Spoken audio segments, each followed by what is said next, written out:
Olá, boa noite a todos. Daqui a pouquinho estamos iniciando o nosso webinar aí de Forame Oval Patente, quando e para quem. Esse é um webinar bem clínico aqui, a gente está com a presença já em tela aqui do Dr. Marcelo, que é neurologista, o Dr. Antônio, que é ecocardiografista, que vai estar nos auxiliando aí nessa discussão. Para todo mundo que está presente já, pode interromper, a gente vai fazer uma breve aula inicial aí com o Antônio e com o Marcelo, e vamos discutir os pontos que a gente fica um pouco mais em debate aí do Forame Oval Patente, que parece que é algo muito, às vezes, muito simples, muito tranquilo, mas que a gente, no fundo, sabe que não é bem assim, principalmente na indicação do Forame Oval Patente. Esse webinar marca o lançamento aí de um curso que nós estamos fazendo também, que vai ser modulado, isso aí desde o início do Forame Oval Patente até a realização do procedimento, tá? A gente vai estar passando mais informações ao longo aí do evento. Queria agradecer já de antemão aí, Marcelo, pelo ter aceitado o convite, você que tem grande experiência nesse tema, mostrar um pouquinho para a gente o que é o AVCI criptogênico. Não é incomum chegar no consultório para a gente se tem indicação ou não, né? Se esse paciente é um paciente que tem um FOP de alta condutância. Então, seja bem-vindo aí, Marcelo, seja bem-vindo aí, Antônio. E a gente pode, eu acho que, começar já para não atrasar o nosso webinar. E a primeira palestrante aí vai ser Antônio, que vai falar um pouquinho dos trials para a gente. Logo em seguida você entra, Marcelo, e a gente vai discutindo aqui. O Dr. Railson está no moderador digital, então o chat pode utilizar, mandar perguntas, sugestões, ou mesmo ligar o microfone aí, e a gente vai conversando um pouquinho e debatendo aí as dúvidas do Forame Oval Patente. Antônio, com você. Olá, pessoal, boa noite. Só me confirma, Diego, o áudio tá ok, tranquilo? Ok. Vamos lá, só abrir a apresentação. A gente vai falar um pouquinho aí de evidência científica, né? Quando e para quem a gente vai pensar em indicar a oclusão percutânea do FOP. E a embolia paradoxal pelo FOP, ela foi documentada já desde 1877. Então, não é Antônio, a gente nenhuma... não está no modo apresentação, seu. Só um minuto.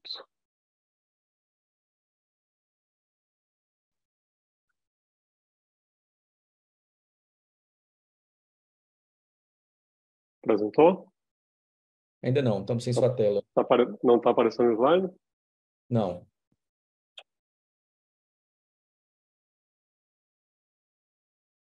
Agora sim. Ok. Ok? Ainda está no modo sem ser apresentação. Acho que é porque está em Canvas, talvez você vai ter que colocar. Acho que é embaixo à direita, naquelas duas setas lá embaixo, Antônio, no navegador. E aí? Não, ainda não. A gente Ué. pode fazer o seguinte, Antônio, se tiver com dificuldade, a gente começa agora com o Marcelo. Tá E com... aí? Ah, agora deu. Deu sim, pode ir. Agora foi. Tá. Então, não é nenhuma novidade essa relação de FOP e embolia paradoxal, 1877, mas aí por volta dos anos 80, 90 que a gente teve os estudos de caso controle mostrando essa associação de FOP e AVCI, principalmente pacientes mais jovens, né, abaixo dos 50, 60 anos. Mas restava responder a questão, se a gente fechar esse FOP, a gente vai diminuir o risco de AVC ou diminuir o risco de recorrência de AVC? E aí vieram esses ensaios clínicos para responder essa questão. A gente consegue dividir esses ensaios clínicos aí basicamente em duas fases, né? Nós tivemos uma primeira fase entre 2012 e 2013, a publicação do Closure, o PC Trial e do Respect. Então, basicamente, todos esses ensaios clínicos, eles avaliam, eles pegam pacientes com AVC isquêmico criptogênico, né, que aí o Marcelo vai explicar bem na apresentação seguinte. Então, paciente com AVC criptogênico e entre 18 e 60 anos, que era randomizado para oclusão percutânea do FOP ou tratamento medicamentoso, ou antiagregante, anticoagulante, aí varia um pouquinho de estudo para o outro. Então, todos esses estudos seguem mais ou menos esse desenho e vai avaliar o risco de recorrência de AVC no follow-up. Nessa primeira fase dos estudos, apesar de termos aí uma incidência numericamente menor, né, de eventos no segmento no grupo submetido à oclusão percutânea, mas todos eles foram estudos negativos, eles não atingiram aí significância estatística, então foram 3 estudos negativos entre 2012 e 2013. A coisa começou a mudar em 2017, né? E teve a publicação simultânea do CLOSE, do RESPECT Extended e do REDUCE. Então, esses 3 ensaios clínicos publicados em 2017, todos eles aí sim mostrando resultados positivos, uma redução significativa de AVC, de recorrência do AVC nos pacientes com FOP e AVC criptogênico que eram submetidos à oclusão percutânea, aí com NNT entre 20 a 42, né? 20, 28, 42.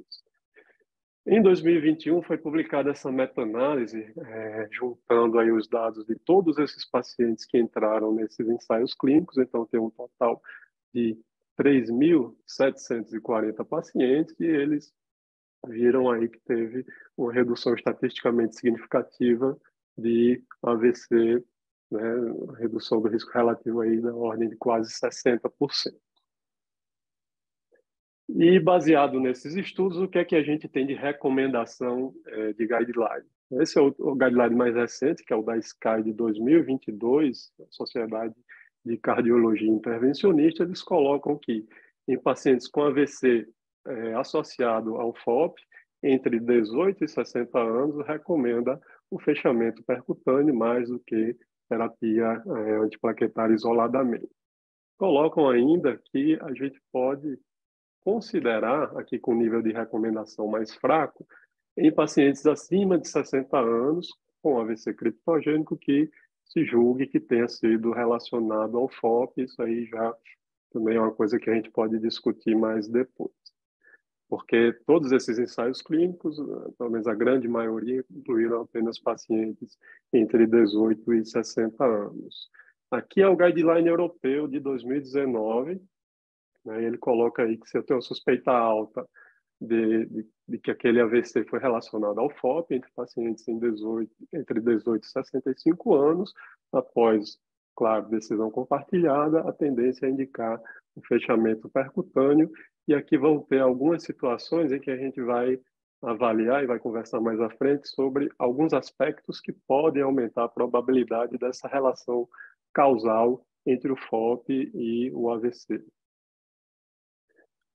Da recomendação da Sociedade Americana de Neurologia, o guideline de 2020 também coloca que pacientes com menos de 60 anos com AVC relacionado ao FOP, recomendando a oclusão percutânea e considerar também pacientes entre 60 e 65 anos, depois de uma avaliação mais cuidadosa, excluindo todos os outros fatores de risco e outras possíveis causas. A grande questão é que se a gente tem FOP aí entre 25 a 30% da população, muita gente que vai ter FOP pode ter AVC e o FOP ser apenas um confundidor, um bystander, né? Então a gente precisa, nessa avaliação clínica, decidir, avaliar vários critérios para nos ajudar nessa tomada de decisão, definir se esse FOP está relacionado realmente ao AVC ou é apenas um bystander. E aí o HOPE Score é uma ferramenta que pode nos ajudar muito, né? O HOPE Score a gente vai avaliar, a gente vai pontuar para ausência de hipertensão, ausência de diabetes e ausência de AVC ou AIT prévio, um ponto para o não tabagista, ou seja, a gente vai pontuar pacientes que não têm fatores de risco cardiovascular, vai pontuar infarto cortical, e aí o Marcelo também vai comentar bem sobre esse aspecto da imagem do AVC cardioembólico, e vai pontuar uma pontuação maior quanto mais jovem for o paciente. Então, a ideia é pacientes mais jovens e sem fatores de risco cardiovascular vão ter um HOPE Score bem elevado. Quanto maior o HOPE Score, maior a probabilidade daquele AVC ter sido causado pelo FOP. Então, normalmente a gente usa aí um cutoff de 7, o HOPE Score maior ou igual a 7. A gente tem uma probabilidade acima de 80% desse AVC ser relacionado ao FOP. Enquanto eu tenho um HOPE Score menor do que 6, eu tenho uma baixa probabilidade de o AVC ser relacionado ao FOP. Isso é um dos fatores que a gente vai avaliar. Claro que um Hope Score baixo isoladamente não vai excluir a possibilidade desse AVC ter sido relacionado ao FOP, mas é uma ferramenta que ajuda bastante. O problema é que o Hope Score ele usa apenas algumas características clínicas, e aí em 2020 foi publicada essa classificação Pascal, que acrescenta algumas outras características anatômicas do FOP, e algumas situações de risco que a gente vai avaliar em conjunto com o Hope Score para decidir e classificar se esse é um AVC provavelmente relacionado ao FOP, possível ou improvável, tá? Então, vou ter aqui 3 classificações de risco. Se eu tenho um paciente com AVC criptogênico, FOP, eu faço o ETE e vejo um trombo lá no FOP, não tem dúvida, né? Independente se o Hope Score for baixo ou alto, é um caso que está definido aí que o FOP é patogênico em relação a esse AVC. Outra situação de risco é paciente que tem embolia ou TVP, embolia pulmonar ou TVP ali concomitante a um AVC isquêmico e tem um FOP de alto risco, que é um FOP com aneurisma, um septo com aneurisma e um shunt volumoso, aí eu vou classificar provável se for um Hope Score baixo ou altamente provável se for um Hope Score alto. Isso são situações mais raras, né? O que a gente vai encontrar mais frequente no dia a dia são essas 2 linhas aqui de baixo. Então, é o paciente que tem um FOP com um aneurisma do septo ou um shunt volumoso, e aí shunt volumoso, alguns estudos consideraram acima de 20 bolhas no átrio esquerdo, né? Outros 25, 30, então fica esse limiar aí, acima de 20 a 30 nos 3 primeiros batimentos, a gente vai ter um shunt volumoso. E aí eu vou cruzar aqui com o Hope Score para definir possível ou provável, e um FOP sem aneurisma e sem shunt volumoso, se o Hope Score for baixo, vai ser improvável, se o Hope Score for alto, vai ser possível. Então, e aí, voltando para aquela meta-análise que a gente falou de 2021, é interessante que ele usa essas categorias também do Pascal para avaliar como foi, né, fazer uma subanálise aí de como foi o desfecho nesse grupo de pacientes. Se eu pegar aqui o Pascal improvável, veja que não teve benefício da oclusão percutânea do FOP, enquanto o grupo possível e provável teve benefício aqui estatisticamente significativo. Então, é uma classificação que também pode nos ajudar muito aí no dia a dia nessa tomada de decisão. Passando aqui para alguns aspectos ecocardiográficos, né? O eco não só dá o diagnóstico, mas ele também dá muitas informações que vão nos auxiliar nessa decisão e a definir se esse AVC é relacionado ao FOP ou não. Então, aqui mostrando o shunt volumoso, aqui um eco transesofágico, a gente faz a injeção de solução salina agitada, entra aqui nas câmaras direitas, e a gente vê uma passagem volumosa aqui, com certeza acima de 20 ou 30 bolhas no átrio esquerdo. Então, o shunt volumoso é um dos fatores que aumentam a probabilidade do FOP ser relacionado ao AVC. Uma outra característica importante é o aneurisma do septo interatrial, aqui um bicaval, o átrio direito e o átrio esquerdo. A gente vê um septo bem imóvel, né? O septo flop, um grande aneurisma do septo interatrial, e isso aqui mostrando a presença de shunt. Então, o aneurisma do septo também é um fator de risco. Normalmente está associado, né? O septo que é muito móvel e muito aneurismático, ele vai ter também um shunt mais significativo. Aqui você vê um septo muito móvel, um afastamento da lâmina aqui do septo primo do septo segundo muito grande. Os estudos classificam em acima de 2 já é significativo. Então eu tenho aí um shunt volumoso com grande separação das lâminas aqui do septo. Também é um marcador de risco do FOP. Outros aspectos é o comprimento do túnel, um túnel acima de 10 milímetros, a presença de válvula de Eustáquio e redundante, uma grande válvula de Eustáquio que direciona o fluxo aqui da cava inferior direto para o FOP, né? Então ele também aumenta o risco, e essa angulação da cava inferior para o túnel do FOP menor do que 10, né? Quanto mais retificado aqui, é mais fácil de passar um trombinho para a circulação sistêmica. Por fim, uma coisa importante é a manobra de Valsalva, né? A manobra de Valsalva é essencial aí para a gente definir essa presença de shunt, e muitas vezes a gente faz o ETE com o paciente sedado e não consegue fazer uma manobra de Valsalva eficaz, então sempre gosto de fazer antes, já no transtorácico, com a injeção de solução salina agitada. Lembrar que a manobra de Valsalva, né, a gente vai ver a passagem na fase de liberação da valsalva, né, que é o momento que a gente consegue fazer com que a pressão do átrio direito fique maior do que a pressão do átrio esquerdo ali por alguns instantes. Então, o paciente vai fazer o strain, vai fazer lá a respiração contra a resistência, e aí você vai injetar a solução salina. Quando encher as câmaras direitas, você libera o valsalva, né, e aí você vê que enche quase que completamente aqui as câmaras esquerdas, então um shunt aí gigantesco. E, por fim, então a gente tem aí ensaios clínicos randomizados que embasam, né, evidenciaram esse benefício da oclusão percutânea de UFOP em pacientes com AVCI criptogênico. Eu tenho alguns aspectos clínicos e ecocardiográficos, incluindo aí o HOPE, o PASCAL e esses dados do eco transesofágico, que podem nos ajudar nessa tomada de decisão, saber se aquele FOP é causador ou não do AVC.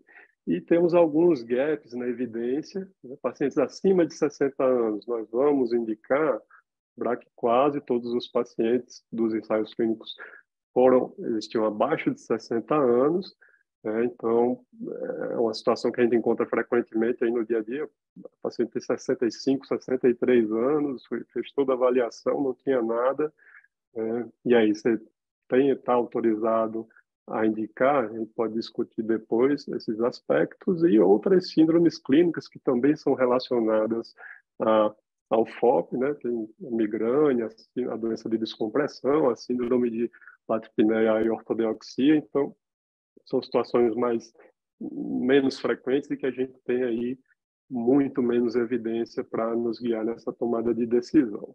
Então é isso, e a gente pode discutir mais alguns aspectos aí depois. Ótimo, Antônio. Eu acho que a gente pode fazer o seguinte: tem algumas perguntas que chegaram aqui no WhatsApp.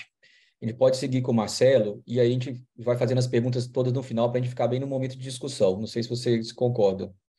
E aí a gente acaba essa primeira etapa de aulas e partindo para a discussão e aqueles casos polêmicos, né? Paciente acima de 60 anos, por que os trials iniciais, Antônio chegou aqui a pergunta, não tiveram resultado positivo na sua análise, tá? E aí a gente vai discutindo. Marcelo, é com você. Seja bem-vindo mais uma vez. Tranquilo. Vou abrir aqui a minha apresentação.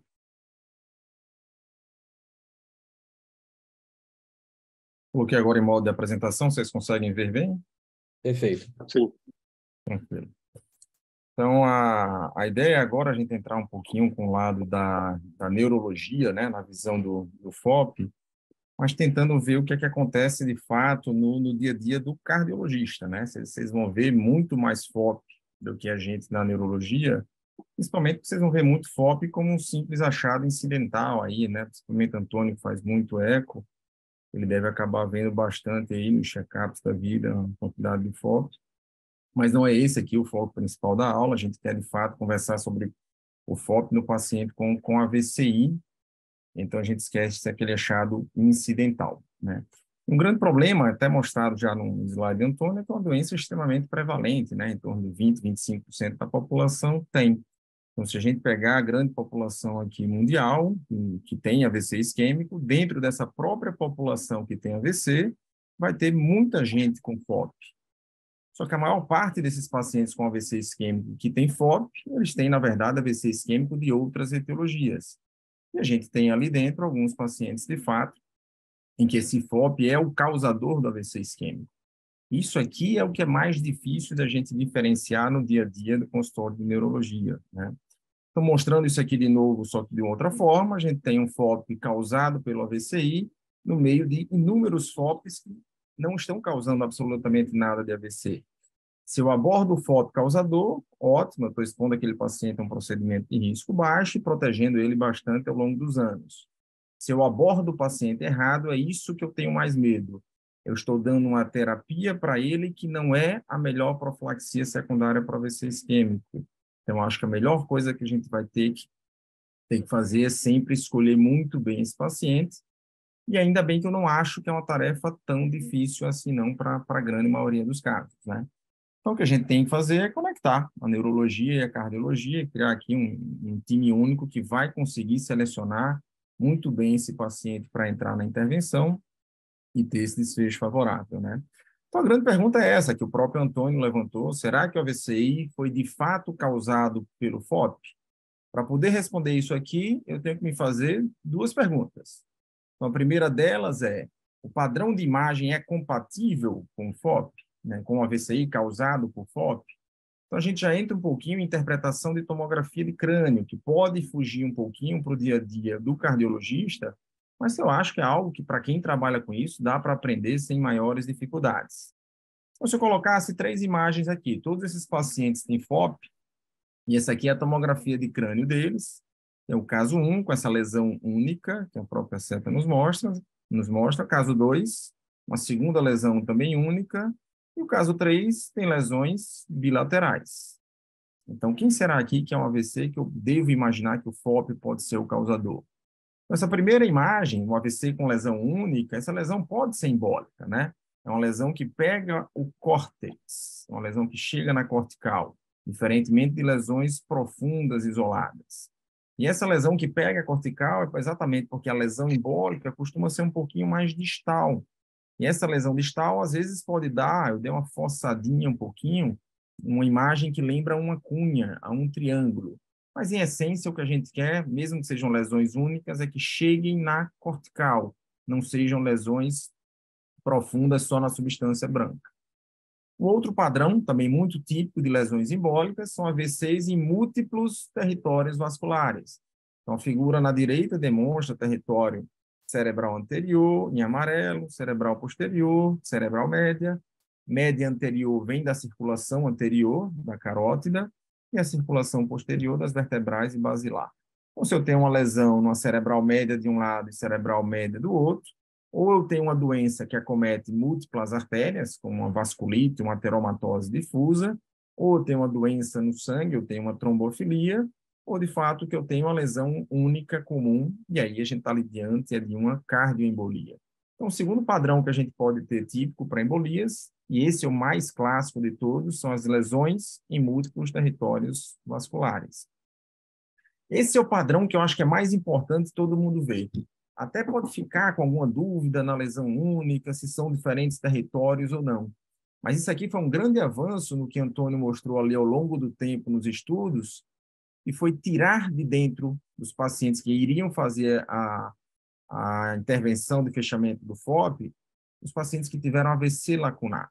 O AVC lacunar é uma lesão que tem menos do que 15, 20 milímetros, então ele fica com aspecto pontiforme.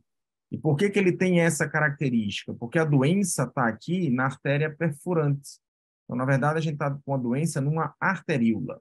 A causa mais comum, mas muito disparado de etiologia para AVC isquêmico lacunar é a simples arteriolesclerose, pela idade, pressão alta, diabetes, colesterol, os fatores de risco cardiovascular. Então, vamos ter o estreitamento das arteríolas e essa lesão pontiforme. É muito raro uma lesão embólica que venha aqui um trombo pela carótida, pegue cerebral média, faça uma curva de 90 graus e feche e cause uma lacuna. Então, um padrão extremamente raro. Então, se virem lesões lacunares, a gente dificilmente vai ter isso aqui como uma lesão embólica, não é o AVC que a gente vai atribuir ao FOP. Então, dos 3 padrões, a gente vai esquecer o padrão 2 aqui, que é o AVC lacunar. A gente vai ficar tanto com lesões únicas, que podem ter ali um aspecto em cunha, meio triangular, dando uma forçadinha, mas que pegam a cortical, como lesões bilaterais que acometem múltiplos territórios vasculares. A segunda pergunta, que aí entra no assunto do AVC criptogênico, é de fato, será que as outras etiologias foram excluídas? Eu estou ciente que eu não tenho nada mais causando AVC e, com isso, o fechamento do FOP é intervenção a ser feita? Então, se a gente vai pensar em outras etiologias, a gente tem que entender um pouquinho só desse básico de classificação de etiologias do AVC. Então, a classificação básica, clássica, a classificação de Tost, em 5 grandes grupos: ateromatose de grandes vasos, cardioembolia, doença de pequenos vasos, que vocês viram agora na figura 2, é uma classificação que a gente vê a imagem muito clássica. O grupo 4, outras etiologias para AVC isquêmico, e 5, criptogênico indeterminado, 20% dos casos a gente não encontra etiologia. Então, para dizer que eu não encontrei nada, a gente precisa estudar, de fato, grandes vasos, né? Pode-se iniciar com Doppler de carotas e vertebrais, mas lembrar que é um método limitado, a gente não consegue ver bem circulação posterior, a gente não vê nada de circulação intracraniana. Então, eu gosto sempre de fazer, sim, um estudo um pouco melhor. Então, recomendo que depois desse Doppler inicial que eles já trazem para a gente, pedir uma angiotomo ou uma angiorressonância arterial dos vasos cervicais e cerebrais. É muito raro precisar ir para uma arteriografia para investigar um pouco mais, e hoje em dia, em alguns casos específicos, onde a gente vê doença arterial, a gente faz até um corte em ressonância, que é um protocolo para estudo do vaso, chama Vessel Wall, e até ajuda muito em diferenciar qual tipo de lesão de grandes vasos. Mas eu diria que o cardiologista não deveria se contentar com o Doppler de carótidas normal. Lembrar da limitação na circulação posterior e lembrar que nada de vasos intracranianos foi estudado. O segundo passo é o grupo das cardioembolias, isso aqui vocês já dominam tranquilamente, né? E depois de um eco transtorácico, a gente vai avançar para o transesofágico, o eletro, o Holter. Não tem muito que a gente avançar para a cardiologia nesse sentido, não. Eu acho que a maior limitação, na verdade, é do nosso sistema de saúde nas monitorizações prolongadas, né? Então, você vê alguns pacientes com a atra esquerda um pouquinho maior, que ficam em dúvida de ter um pouco de cardioembolia, e muitas vezes a conduta é repetir o Holter, fazer novamente com 1 mês, 2 meses, mas a gente já sabe que isso aqui não é uma conduta padrão ouro, então a gente precisaria avançar um pouco mais nessa monitorização prolongada. Alguns dispositivos em relógio já nos ajudam nisso daqui, mas sem dúvida era interessante colocar um Holter mais prolongado, dispositivos implantáveis também para a gente ter mais segurança de não estar diante de FA, principalmente paroxística, né? Doença de pequenos vasos, uma classificação por imagem, então ninguém vai ficar mais com dúvida. Lesão pequena, puntiforme, com menos do que 15, 20 milímetros, não é aspecto de embolia, isso é lesão profunda, é lacunar. O problema está aqui, né? Essa primeira etapa, eu acho que o cardiologista vence até de maneira certamente fácil. O problema é pensar um pouco nas outras etiologias não tão comuns. E aqui a gente teria outras arteriopatias, dissecção arterial, vasculites, doença de Moyamoya, displasia fibromuscular, neuroinfecção com sífilis, TB, endocardite, Chagas, pesquisa de trombofilias e algumas doenças genéticas. Então, parece que nessa hora, quando a gente fala um pouquinho de investigação de outras etiologias, a gente quebra esse link, né, da neurologia e da cardiologia. Mas, na verdade, eu acho que a gente vai ter que se integrar principalmente nesse ponto aqui, que é descartar as etiologias mais raras para AVC.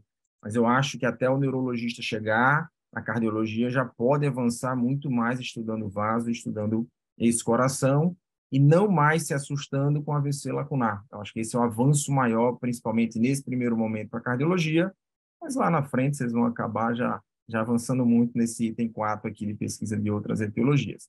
Então, o que a gente tem que criar, na verdade, é esse neuro-heart team, né, que vocês muito falam aí no heart team, e a neurologia quer fazer parte junto com vocês também. Na prática, a gente já tem muitos casos em comum. O Antônio manda mensagem, eu mando para Diego. Então, eu acho que isso é super interessante, assim como com outros cardiologistas da cidade. E eu acho que sempre merece falar um pouquinho mais. Isso aqui foi combinado com o Antônio. Eu quero repetir esses 2 últimos slides, né? Eu acho que o Hope Score deve estar na prática de todo mundo. O Antônio já mostrou esse score de 10 itens, lembrando que o Hope ali entre 7 e 10 é aqueles que a gente imagina que tem o maior risco para ele ser o causador do AVC. Em essência, o Hope é maior, quanto mais jovem for esse paciente, menos fatores de risco cardiovascular. É somente isso. Mas um grande problema, e que realmente com essa meta-análise de 21 ele veio a solucionar, é que existem pacientes ali com HOPE mais baixo, de 0 a 6, que também têm alto risco. Então, a gente não pode ver só o risco individual do paciente, os fatores de risco cardiovascular.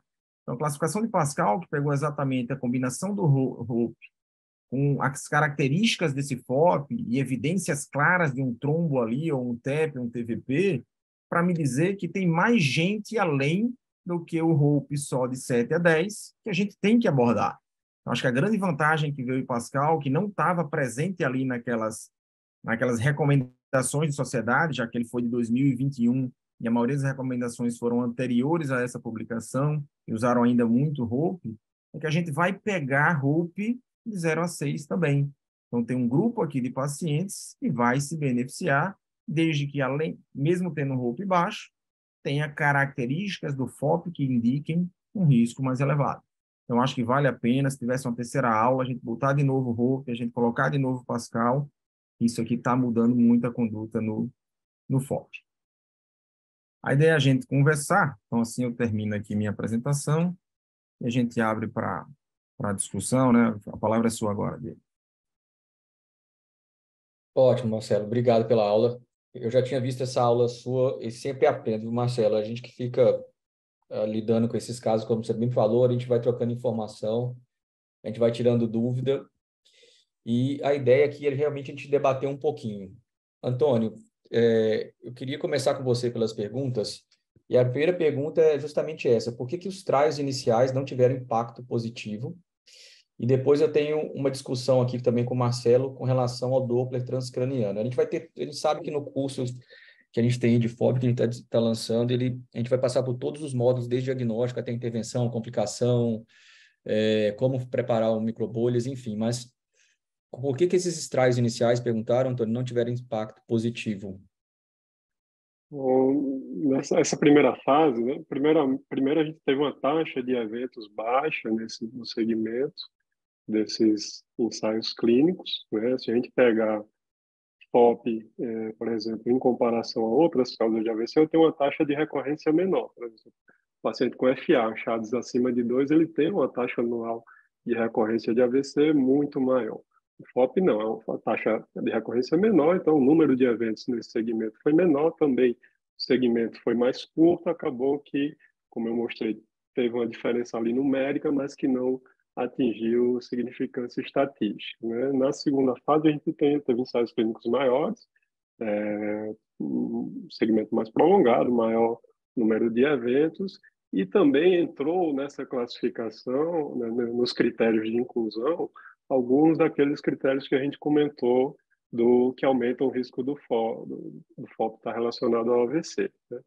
Principalmente o aneurisma do septo interatrial e o shunt volumoso. Então, dessa forma, eles já selecionaram alguns pacientes que tinham um risco maior e aí conseguiram demonstrar essa significância estatística. E, além disso, teve o que o Marcelo falou, que a exclusão dos infartos lacunares, né, que são classicamente não cardioembólicos. Então, essa série de fatores aí levaram a esses resultados positivos nos estudos de 2017. Acho que está com o áudio ligado aí, acho que é da Ana. Tem como... Foi mal. Não, sem problema. Outra coisa, Marcelo, o Doppler transcraniano, você acha que ele tem papel aí nessa triagem, vamos dizer, do paciente que tem o forame oval patente? Eu acho que a palavra é exatamente triagem, né? Então, assim, eu consigo, com o Doppler transcraniano, dizer que existe uma comunicação, mas eu não consigo dizer que essa comunicação é decorrente de um FOP. Então, eu acho que alguns pacientes que a gente não queira, tem a maior dificuldade de fazer o transesofágico, não dá para fazer uma valsalva tão legal, é um método que claramente tem uma sensibilidade muito alta para dizer que tem uma comunicação. Mas se ele tivesse talvez um resultado negativo na ausência de comunicação, talvez eu pensaria em não submeter um eco transesofágico se a suspeita fosse só de FOP. Mas se ele for positivo, eu não tenho para onde correr, eu vou ter que fazer o eco transesofágico também. Então, eu acho que é um método que ajuda. Existe um perfil aí de pacientes que, às vezes, pode dar um trabalhinho para a gente fazer o transesofágico e até para Antônio que faz, para ele fazer ali a valsalva, um idoso, 50 e poucos anos, já perto do limite, talvez dê um pouquinho mais de dificuldade. É a minha leitura de como o transcraniano pode nos ajudar. Eu Eu diria tenho, eu também tenho que no adotado. segmento, né? Às vezes, pós-oclusão percutânea ali, você já fechou, você quer só saber se ficou algum chante residual, e às vezes fica mesmo, às vezes 3, 5% fica, depois fecha depois de um ano, e talvez esse acompanhamento aí, para você não precisar ficar fazendo sempre transesofágico, você pode fazer um transcraniano só para ver se tem chante ou não. Eu ainda tive uma outra situação que eu usei, Antônio, que é o seguinte, hoje acontece menos porque eu direciono muito mais meus exames, mas já veio pacientes com eco-TE dizendo que tem FOP, mas sem quantificação nenhuma. Então, eu não tinha ali, às vezes, nenhuma característica maior que me dissesse era um FOP de alto risco, tem aneurisma de septo, que eu não precisasse quantificar. Então, eu não queria submeter de novo o paciente a um segundo eco transesofágico para quantificar. Então, nesse paciente, eu pedi um Doppler transcraniano, assim, apesar de eu fazer, aqui em Natal, quem faz convencionalmente é Carlos Eduardo, que trabalha comigo na universidade, e aí eu consegui quantificar e, a partir disso, acabar indicando, né? Foi uma coisa muito particular, mas, eventualmente, pode acontecer também. Marcelo, tem uma pergunta aqui do Gustavo, que está lá em João Pessoa. Gustavo tem uma experiência grande já também com foraminioval. Ele pediu para você explorar um pouquinho mais essa questão do AVC aí criptogênico. Se a angiotomografia já solicitando já não afastaria essa maioria, se não valeria a pena ter como é que a angiotomografia identificando essas etiologias assim de modo rotineiro também, sabe? Como é que você lida com isso aí? Ele pediu para você explorar um pouquinho mais aí, falar para a Tá. gente um pouquinho mais do AVC. Eu acho que o mais importante é colocar o TOST, que é o básico, lá na cabeça, né? Então, pensar, átero de grandes vasos. Eu estou satisfeito em dizer que não há placas maiores do que 50% causando o AVC. Então, eu acho que a gente tem que não se contentar só com Doppler de carótidas, e até o Doppler transcraniano dá para a gente ver estenose intracraniana, mas eu não acho um método tão legal nesse sentido. Então, eu acho que tem que se fazer um estudo adicional. Entre esses estudos, eu acho que tanto faz você fazer uma angiotomografia ou uma angiorressonância, eu acho que tem que ver pelo perfil do paciente. Se ele tiver um pouco mais de fobia, lembrar que fazer uma angiorressonância ele vai ficar uns 40 minutos dentro da máquina. A angiotomo é muito mais rápida. Por outro lado, o contraste é iodado. Então, tem que ver se ele tem disfunção renal, não tem, se usa metformina. Mas eu acho que a ideia é pensar em átero de grandes vasos, além do Doppler de carótidas, pedir ou angiotomo ou angiorressonância. Eu não peço usualmente os dois, não, e rarissimamente eu vou acabar pedindo uma arteriografia. Em coração, assim, não foi a pergunta dele, mas eu acho que vocês investigam já super bem. Eu acho que a nossa limitação, aí Antônio e Diego podem dizer um pouquinho, é nessa monitorização prolongada, né? Então, o que a gente consegue fazer na vida real de monitorização prolongada? Eu acho que essa é a maior dificuldade. A Alessandra fez uma pergunta justamente nisso aí, que é um problema que a gente depara todos nós. O paciente tem um eco-TE com FOP, tem um Doppler transcraniano com passagem, e se esse paciente teria ou não indicação para fechar. A gente estava conversando justamente assim, esses dias mesmo, conversando com o Marcelo, a gente troca muita informação, e por isso é importante esse Heart Brain Team, tá? Porque a gente tem muito dado hoje até os 60 anos, e pouco dado aos extremos aí dos estudos. Então, assim, o que a gente sabe, Antônio colocou bem, se me permitir, eu vou responder essa pergunta, é o seguinte: se você tem critérios anatômicos de alta condutância e você tem clareza ali que você está excluindo as causas aí de outros acidentes vasculares isquêmicos, esse paciente ele merece uma atenção. Porque, assim, nem sempre também o acidente vascular transitório, aí Marcelo pode falar, a gente vai ter uma ressonância positiva ou uma angiotomografia positiva para esse paciente. Às vezes ele tem sintoma inespecífico. Esse é um paciente que a gente discutiu no mundo real agora recente. Ele tem um forame oval com todos os complicadores anatômicos e de risco atribuível. Ele tem um Doppler transcraniano com passagem que a gente fala de cortina, tá? Ele tem uma grande passagem pelo Doppler transcraniano, e ele teve sintomas cerebrais inespecíficos. Esse paciente, a gente vai esperar o primeiro AVC, ou não vai esperar o primeiro AVC, ou nós vamos utilizar anticoagulante, ou nós vamos utilizar antiagregante. Então, essas perguntas eu acho muito relevantes do Heart Brain Team mesmo. Então, teve um estudo recente, uma meta-análise, um estudo grande agora, uma revisão grande da American Heart, e houve um estudo bem assim, de revisão mesmo de literatura e de evidência nos subgrupos dos principais trials envolvendo a VCI, e foi publicado no Neurology aí do grupo de Singapura. O que eles levantaram de hipótese? Então, foi um estudo, uma revisão geradora de hipóteses, como o Antônio colocou no slide. É justamente relacionando o tamanho do defeito, tá? O size shunt ali, relacionando o Doppler também com isso aí, e se vale a pena nesses pacientes com uma anatomia tão expressiva, se não vale a pena a gente tratar. E eles acompanharam, então, esses pacientes que ficaram no segmento clínico, porque como a gente não tem uma evidência robusta, quase 100% desses pacientes ficam ou na anticoagulação, ou na antiagregação, ou sem medicamento algum, né? E se realmente identificou que, assim, um número de pacientes com acidente vascular isquêmico muito superior no grupo que ficou aí com medicamento, seja a anticoagulação com NOAC ou com a varfarina, ou na antiagregação. Será que isso está relacionado ao FOP?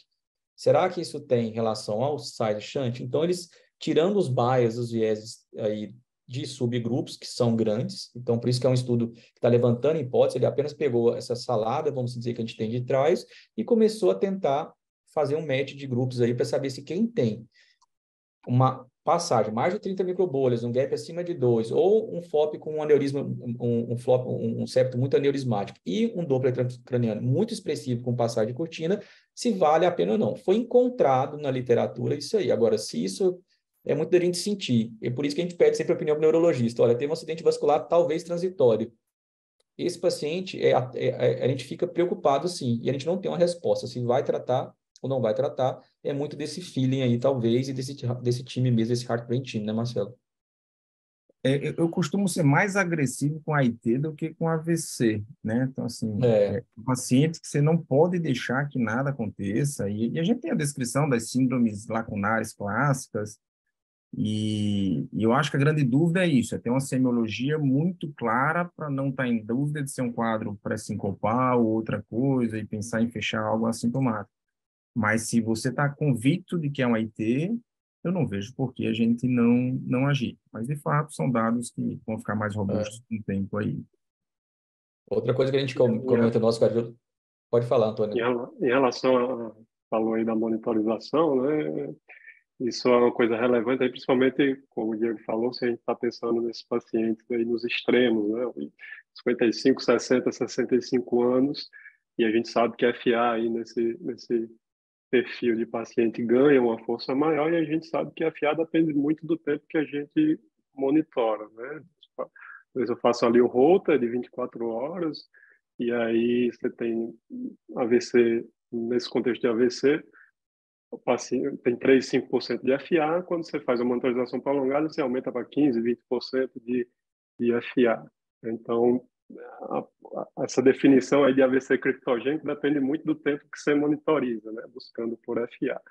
E principalmente nesses pacientes, que eu pensaria aí, nesses pacientes de 55, 60, 65 anos, se tem hipertensão, aumento do átrio esquerdo, disfunção diastólica, algum grau de hipertrofia, antes de indicar o procedimento, uma monitorização mais prolongada, e aí, como o Marcelo falou, na prática a gente tem muita dificuldade, literatura internacional fala aí de monitor implantável 6 meses antes de indicar oclusão, isso aí é bem fora da nossa realidade, tem aí os smartwatches que podem agora nos ajudar também, né? Mas nesse perfil de paciente que idade limítrofe, eu pensaria em monitorizar um pouco mais para excluir esses episódios paroxísticos e de curta duração de FA.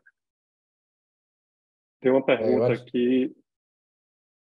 Eu respondi no chat a da Alessandra, não sei se quer que fale aqui a pergunta dela, porque eu acho que eu não tinha respondido ela tão direcionado que ela queria saber. Ela queria saber sobre fechamento de FOP assintomático, ou seja, que não causou AVC isquêmico, mas que você fez, por exemplo, um Doppler transcraniano, além do TE, e viu ali uma passagem grande. Então, ela quer me colocar Num FOP de alto risco, você vai ficar quieto, você vai ficar esperando?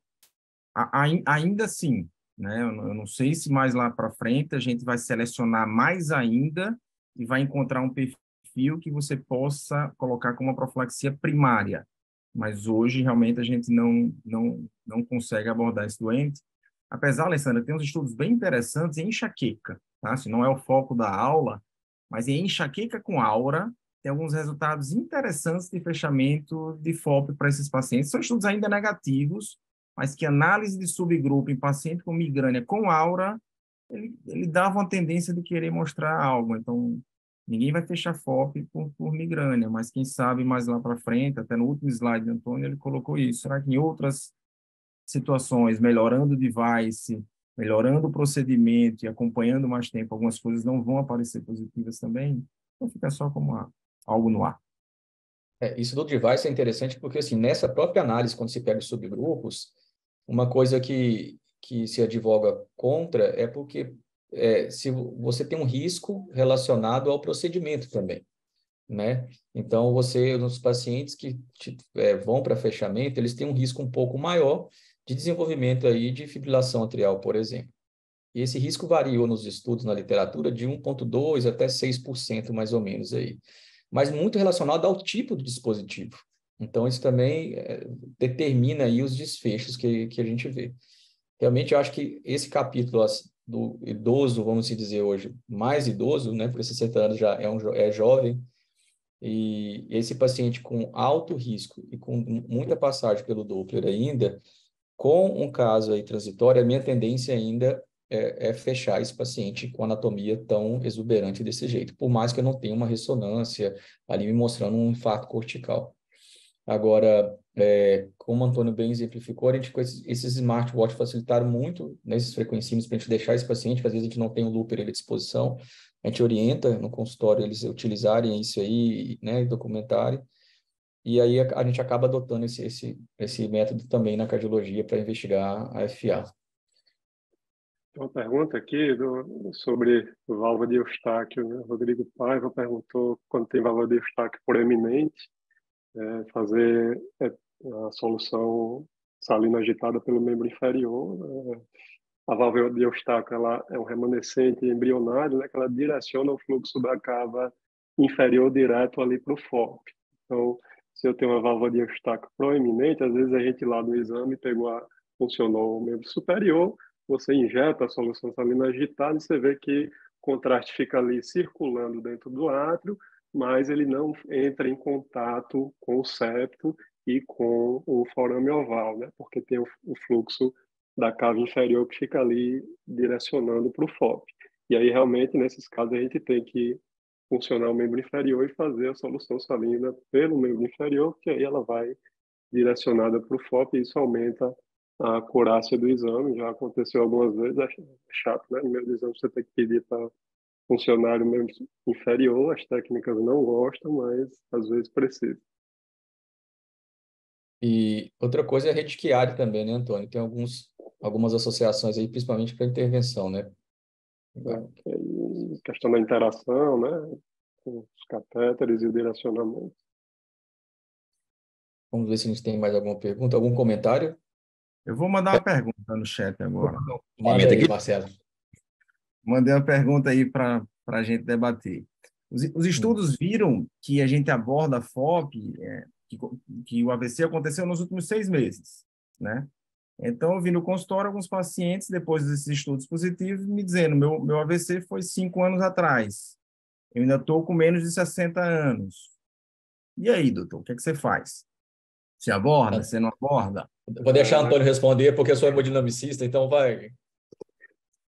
Veja bem, pacientes com FOP e AVC, normalmente é um paciente mais jovem que está submetido ao risco de recorrência durante um período maior, né? Então, tem paciente de 30, 40, 50 anos, como eu falei, a taxa de recorrência, principalmente se for um risco menor, aí é menor comparado à doença aterosclerótica ou FA, né? Então, às vezes, a gente precisa realmente de mais tempo para ter um novo evento. E o problema do jovem é que ele tem muito tempo depois ainda para ter novos eventos, né? Então, Eu diria, é diferente aí, Marcelo fala sempre, né, da abordar a carótida, né? Um AVC antigo não é considerado assintomático, não tem indicação de abordar a carótida, mas aqui a minha impressão é que eu tenho um paciente jovem que tem um tempo muito grande ainda para ter novos eventos, eu tenderia a abordar sim, se eu definir que aquele FOP foi relacionado ao AVC.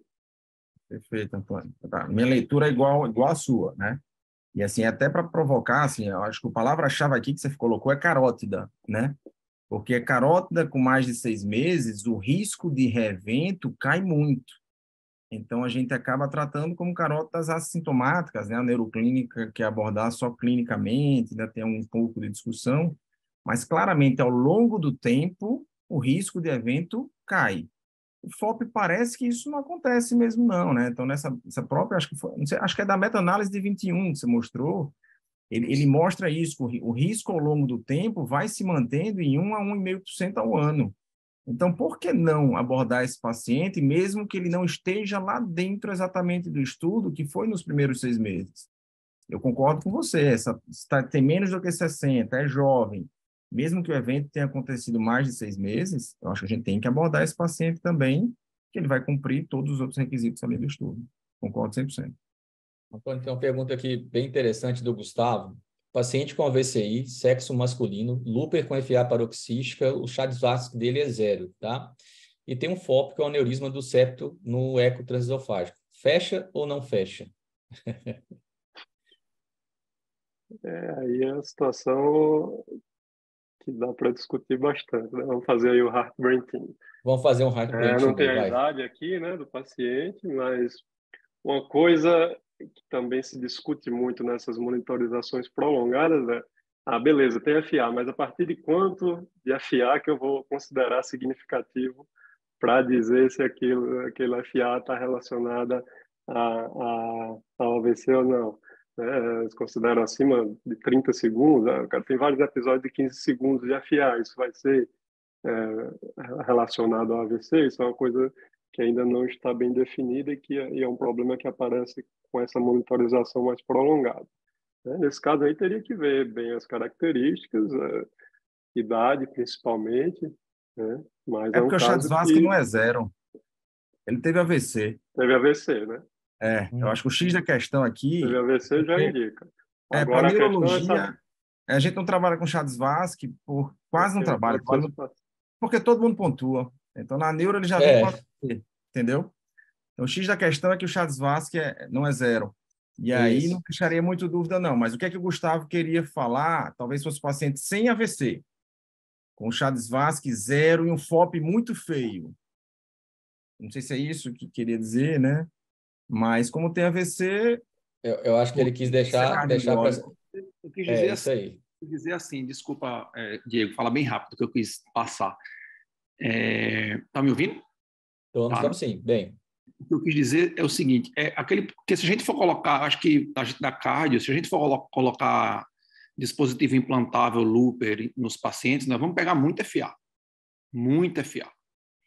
E a dúvida teve o AVC, ok, é verdade, eu me enganei nessa questão do Chad-Vasque, mas eu quero dizer assim, um paciente jovem, de 50 anos, que tem um FOP desse aí, de alto risco, e que pontua porque fez um AVC. E aí, a dúvida é o seguinte, anticoagula esse paciente primeiro, porque ele vai ter um Chad-Vasque aí que vai precisar anticoagular, né? Anticoagula e espera, fecha de cara, ou não fecha até ter um segundo. Acho que eu formulei mal a minha questão. A minha questão é a seguinte, se a gente for realmente, como a gente diz aí, pesquisar FA a fundo, nós vamos achar muito FA. Esses estudos aí com smartwatch, né, mostra isso, né? Os pacientes têm muito FA. Então, esse é o meu questionamento, assim, até que ponto a gente vai investir nessa FA aí que a gente achou de anticoagular, deixar para lá, ou a gente vai intervir mais rapidamente? Acho que era isso que eu quis dizer. Desculpa aí o erro no Chad-Vasque. Eu melhorou diria a que discussão. eu diria que nessa situação, regra geral, anticoagular, né? Como falei, se eu comparo a recorrência de AVC, FA e FOP, a de FA é muito maior. Então, a probabilidade da FA, se eu tenho um diagnóstico ali de FA, a probabilidade da FA ser a causadora do AVC é muito maior do que do paciente do que o FOP, né? Tanto é que nos estudos que validaram o HOPE score, né, se a gente pega HOPE score abaixo de 6, que são aqueles pacientes que não têm, né, provavelmente o FOP não é relacionado ao AVC, eu tenho uma recorrência muito maior, inclusive, do que nos pacientes que têm um HOPE score acima de 7, né? A recorrência anual de AVC é muito maior. E no segmento, eles achavam aí até 20% de FA em 5 a 10 anos nesses pacientes com HOPE score baixo. Então, acho que de regra geral, se tem FA documentada, né, somente episódios acima de 30 segundos, que é o que o TOFA se utiliza atualmente, a tendência é tratar como é tratar FA e deixar e anticoagular. Aí se você complicar, tem episódio de 10, 15 segundos, vários episódios, aí eu acho que a gente já não tem uma resposta bem definida. Mas nesse caso aí, a princípio, trataria como AVC relacionado a FA. E eu acho que um outro ponto que é interessante é anticoagulação em FOP. Qual o papel dela, né? Não é a pergunta do Gustavo, né? Mas tem alguns exames de AVC, alguns estudos de AVC criptogênico, estão Navigate ESOS e o Respect ESOS, comparando anticoagulação com antiagregação em pacientes com AVC criptogênico, né? E depois se viu que em subgrupos de pacientes com FOP, que a anticoagulação para o FOP em si não foi algo superior à antiagregação. Então, em relação ao braço clínico, a gente sabe que esse braço clínico é muito mais antiagregar mesmo. O anticoagulado também funciona, mas não tem superioridade, né? E a grande pergunta do Gustavo quer saber, eu concordo com o Antônio, a gente tem 2 suspeitos aqui, mas um é 1000 vezes mais suspeito do que o outro. Então, sem dúvida, tem que anticoagular. Talvez a discussão seja, além de anticoagular, eu tenho que fechar também, mas aí eu já vou complicar a vida de Diego também, com essa anticoagulação, mais o antiagregante. Então, a recomendação usual em pacientes que você precisa anticoagular é que você não feche. Por enquanto, não feche. Mas eu não sei, Diego, se isso complicaria muito a tua vida ali, do device, já expôs esse paciente a um risco maior de sangramento também. Acho que você pode entrar um pouquinho com essa... Isso. Até sim, acho que foi excelente essa colocação, Marcelo, eu concordo. A gente não tem essa questão da anticoagulação, inclusive nos primeiros estudos, um dos motivos de ter sido, não ter tido diferença foi a questão da anticoagulação, antiagregação no início ali, que se utilizava mais anticoagulação do que antiagregação. E aí houve essa mudança para antiagregação, justamente com isso que o Marcelo falou. Para nós, intervencionistas, a anticoagulação hoje, a gente tem desmistificado um pouquinho, porque primeiro é um procedimento de uma alta taxa de sucesso, e isso tem que ficar claro, assim, quem faz o procedimento de intervenção do FOP, ele não pode menosprezar aquele procedimento em si, porque ele tem risco de sangramento, como o Marcelo falou, ele tem um risco de complicação ali de hematoma, até hematoma do septo, ele tem um risco de perfuração, então você precisa preencher alguns critérios para, vamos dizer, performar seus procedimentos de forame oval patente. A anticoagulação desses pacientes, como é um paciente que faz via acesso venoso, o risco de complicação por sangramento ele é mais baixo. Então, o procedimento, nesses anos todos, eu nunca tive uma complicação de sangramento, mesmo naqueles pacientes que a gente não poderia tirar a anticoagulação. Então, a gente faz a punção venosa e vai para o procedimento. Agora, é uma pergunta que a gente não tem resposta, realmente foi uma ótima pergunta. Será que se eu, que tenho, por exemplo, um forame oval, um septo muito aneurismático, com hipermobilidade, gap acima de 2, tem uma passagem curtina do Doppler transcraniano, faço um paroxismo de FA, eu não vou utilizar esse arsenal também, sabendo que é um procedimento que tem uma segurança alta? Isso é uma dúvida que realmente vai ficar aí, acho que tem que ser discutido no dia a dia, talvez para traz futuros para a gente tentar investigar outro fator de risco além ainda aí para a gente indicar o fechamento. Muito bom. Bom, já são 9 horas, eu acho que a gente pode, por enquanto, encerrar por aqui. A gente vai ter um canal de discussão no WhatsApp, tem o nosso canal desse jeito aí. Marcelo, as suas colocações foram, mais uma vez, sensacionais. A gente sempre discute e vai aprendendo. Antônio, eu acho que você foi preciso aí em tudo que você falou e nas dúvidas. Obrigado a todo mundo que participou. A gente está lançando esse PFO Academy aí, que é um curso que, para quem está no ECO, quem está discutindo, quem está na Neuro, vai fazer intervenção, a gente vai passar toda a modulação desse jeito, então ficam todos convidados aí a conhecer. E eu queria agradecer a participação de todos aí e até os próximos eventos aí. Muito obrigado. Valeu, pessoal. Muito obrigado a todos. Obrigado, Diego, Marcelo, por participar aí e engrandecer nossa discussão. Boa noite. Eu agradeço. Boa noite a todos e a discussão continua aí Valeu. na rede social também. Valeu, obrigado, gente.